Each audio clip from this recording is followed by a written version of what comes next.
Shedeur Sanders is done waiting, fresh off recovering from that oblique injury, one of those nagging, deceptive, no real timeline kind of setbacks. Sanders hit the field like a man possessed.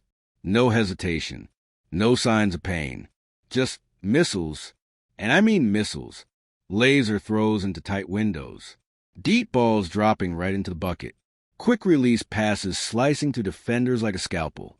If there were any questions about rust, if you're into the real story and all the messy twists they don't show on highlight reels, go ahead and subscribe. And if you're sticking around to see how this Browns QB chaos plays out, you should definitely be subscribed. Those got torched within the first 10 minutes of drills. And yeah, I know, we're talking about practice. Cue the Allen Iverson clip.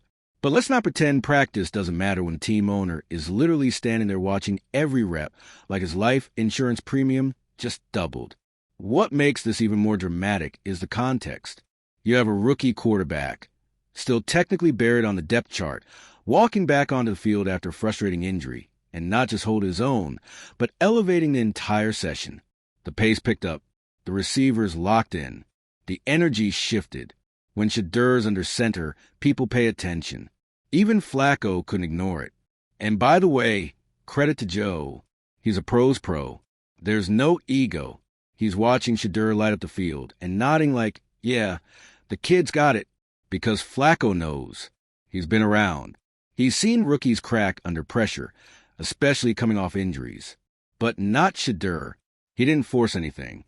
Didn't overcompensate. He just executed. Calm, calculated, and surgical. That's what made it so impressive. It wasn't that he threw the prettiest ball on the field, which he did, by the way. It was that he looked like he'd never miss a rep. Think about that. This is a rookie, still fresh in the NFL system, who just lost critical practice time due to a painful core injury, and he comes back better. That's not normal. That's not something you coach. That's DNA-level resilience. The kind of trait that separates the hopefuls from the headliners. And let's not ignore the elephant on the field. Shedeur didn't just perform well. He performed exceptionally in front of the man who writes the checks. Jimmy Haslam didn't need to be there today. Owners don't hover around preseason practices just for fun. He was there for a reason, whether it was curiosity, doubt, pressure from upstairs, or just sheer interest in the media circus growing around Sanders. It doesn't matter, because what he saw was a young quarterback commanding the field. And that's not something you can unsee. Now, we're told there's still caution around his injury. Coach Kevin Stefanski, in typical Stefanski fashion, gave a few non-committal updates about monitoring his condition and taking it one day at a time, which is fine. You don't want to rush a young QB back too fast, especially with something like an oblique tweak that can flare up if you breathe wrong. But here's the part that's driving fans insane. Shedeur looks ready. Not almost ready. Not getting close. He looks game ready. And the Browns? Still slow playing it. Still leaning on veteran security blankets. Still floating development timelines and pressers like we're all supposed to pretend that what we just saw didn't happen. The problem is, everyone did see it. Fans, coaches, teammates, Haslam. And once you see that kind of command from a rookie, once you see a player come back from injury and immediately reestablish himself as a top performer on the field, you can't just go back to pretending he's QB3. You can't bury that with media buzzwords and snap count excuses. You have to act. And the Browns are running out of time to make a move that doesn't feel like damage control. Because here's the thing. Saturday's preseason game against the Rams, that's the litmus test. That's where all this is going to either boil over or break open. If Shedeur plays and lights it up, fans are going to demand a shift in the pecking order. They already are. Social media is on fire. Clips from today's practice are already going viral. You can practically hear the calls into Cleveland sports radio stations before the hosts even pick up. And if the Browns don't play him or limit his reps again, good luck explaining that one. Because now you've got receipts. You've got footage. You've got proof that Shedeur Sanders isn't just practicing. He's performing. The fan base's eyes. They know what a game changer looks like. And look, let's give credit where it's due. Stefanski's trying to do the right thing medically. He's walking the line between caution and momentum. But the problem is, the lead doesn't wait. If you got the hot hand, you play it. If you've got the rocket arm, you launch it. And right now, Shedeur Sanders is launching missiles, not just footballs, but statements. He's saying, I'm not here to sit pretty. He's saying, I'm not here to be a social media darling. He's saying, I'm here to play. And with every clean drop back, every sharp read, every perfectly placed pass, he's rewriting the narrative about rookie QBs, about development timelines, about what the Browns thought they were getting versus what they actually have. So what's next? Thursday's a rest day. Friday's a walkthrough. And then Saturday is judgment day. Whether he starts, whether he subs in, or whether he gets just a few series. It doesn't matter. All eyes are on Shedeur. Not because of hype, not because of lineage, but because when the ball's in his hand, it's different. He's unbothered by pressure, unfazed by expectations, and clearly unshaken by adversity. The Browns have a decision to make, and they'd better make it fast, because the missiles are flying.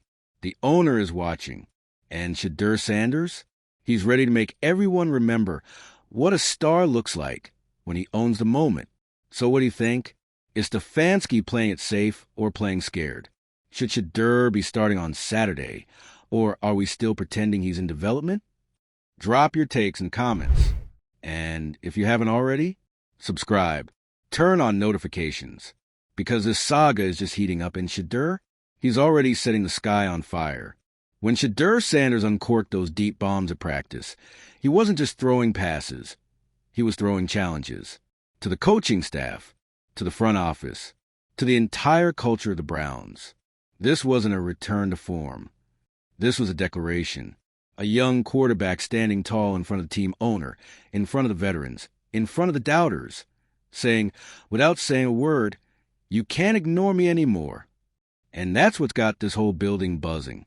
Because let's be honest, Jimmy Haslam didn't just come out of practice to watch some route running drills and take in the sunshine. He came out because he's hearing the noise. He's reading the headlines.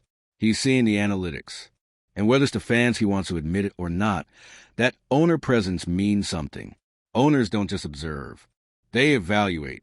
And watching Shedeur thread passes between defenders like he was playing 7-on-7 in a dome, Jimmy Haslam had to be thinking the same thing every fan in Ohio is thinking. Why isn't this guy higher on the depth chart? And here's where things get even more tangled. Shedeur's return just exposed a brutal truth. He's not just competing with Dylan Gabriel or Joe Flacco. He's competing with Cleveland's fear of success. Stick with me. This is a franchise that's been burned badly by high hopes. Every time someone with potential shows up, they either get mismanaged, overhyped, or buried in politics. So now, they're afraid to believe, afraid to pull the trigger. It's almost like Shedeur's too good to trust. Like the front office is looking at him, thinking, what if we go all in and it doesn't work? What if we hand the keys too early? But you know what's worse than giving a young quarterback a chance and failing? Never giving him a chance at all. That's what this moment is about. Because Shedeur isn't just here to be part of the rotation. He's here to disrupt it. And you could see it in the way he carried himself on the field. No overcorrections. No frantic adjustments. He moved through drills like he'd been doing this for years. And that's the insanity of all this. He's still a rookie. Just a few months ago, he was wearing a Colorado jersey and torching pack. 12 defenses. Now, he's standing in front of NFL veterans and making them look like the ones playing catch-up. Let's talk about the mental game.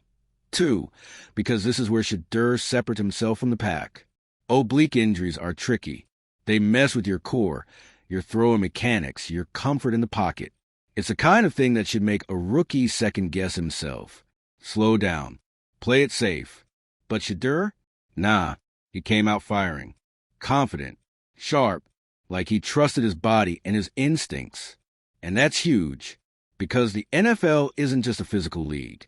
It's mental warfare. If a player can't bounce back from setbacks, physically or mentally, they don't survive.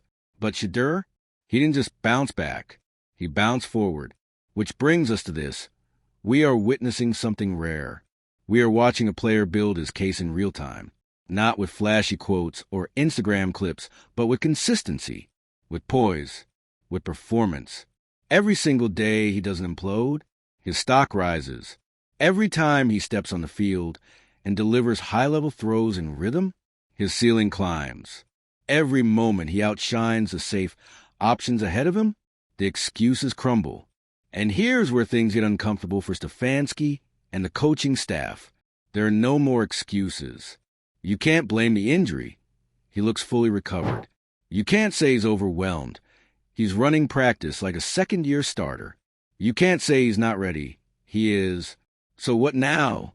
Do you stick with the depth chart out of loyalty? Or do you pivot toward the future because it's staring you in the face, spinning the ball in the end zone, daring you to wake up? It's not just about playing time anymore. It's about philosophy. What kind of team do you want to be?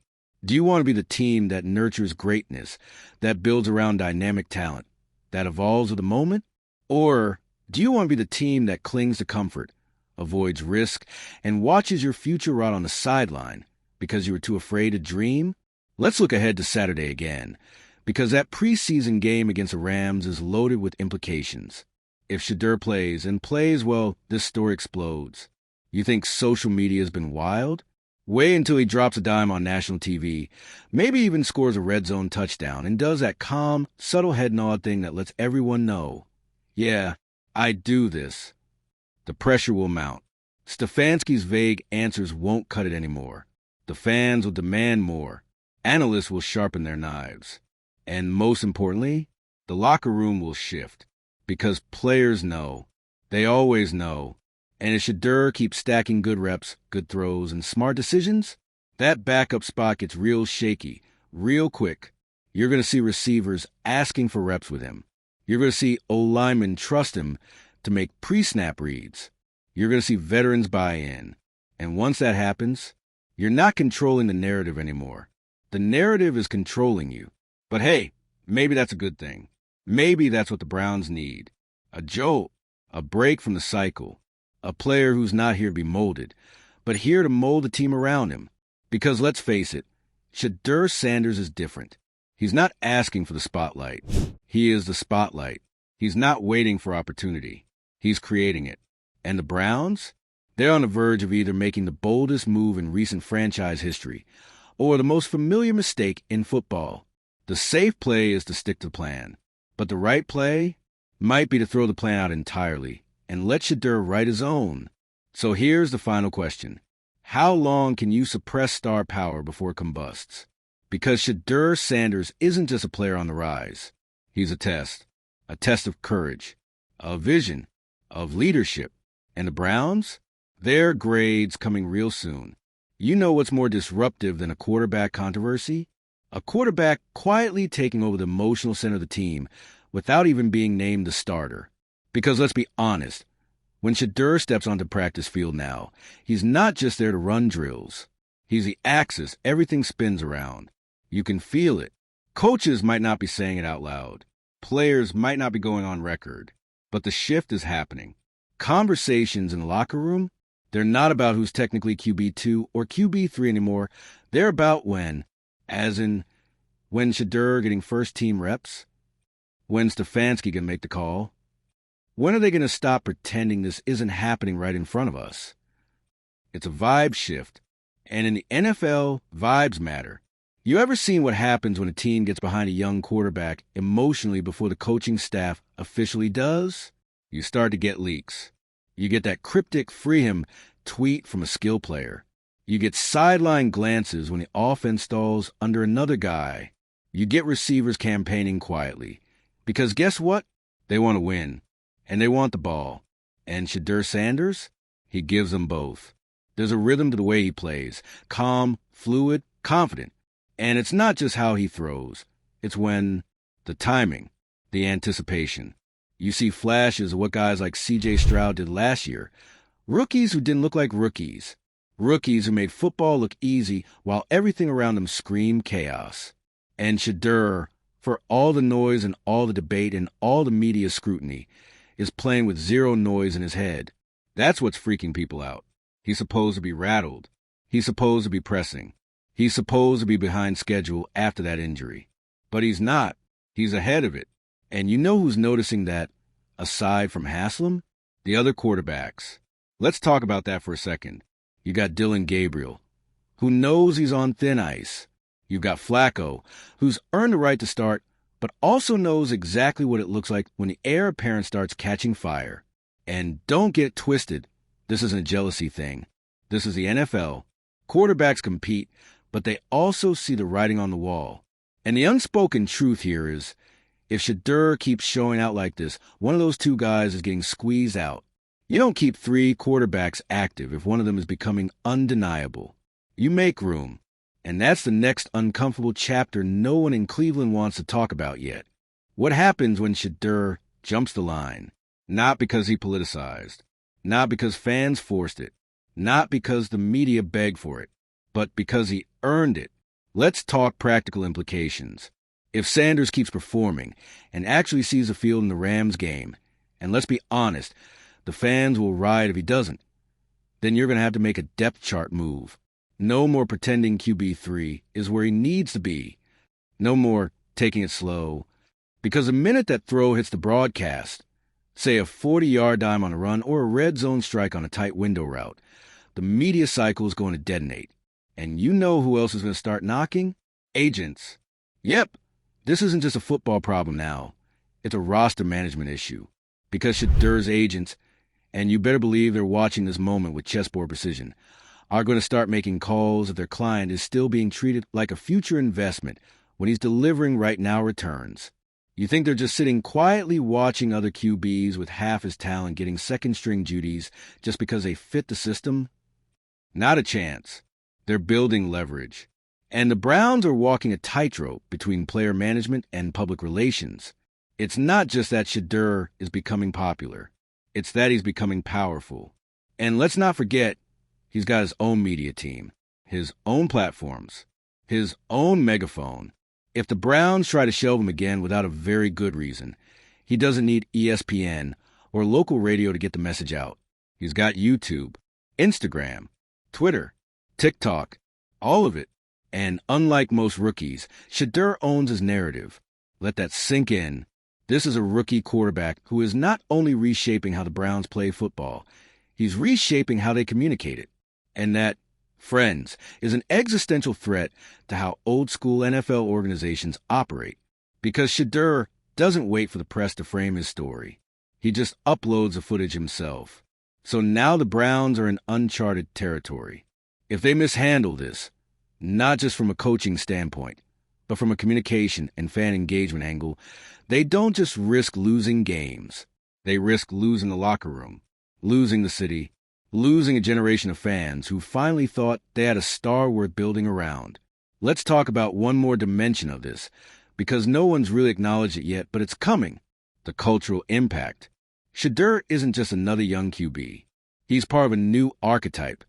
Black quarterbacks who are smart, strategic, brand savvy, and team first. He's not out here showboating. He's not out here taking shortcuts. He's grinding. He's studying film. He's asking questions.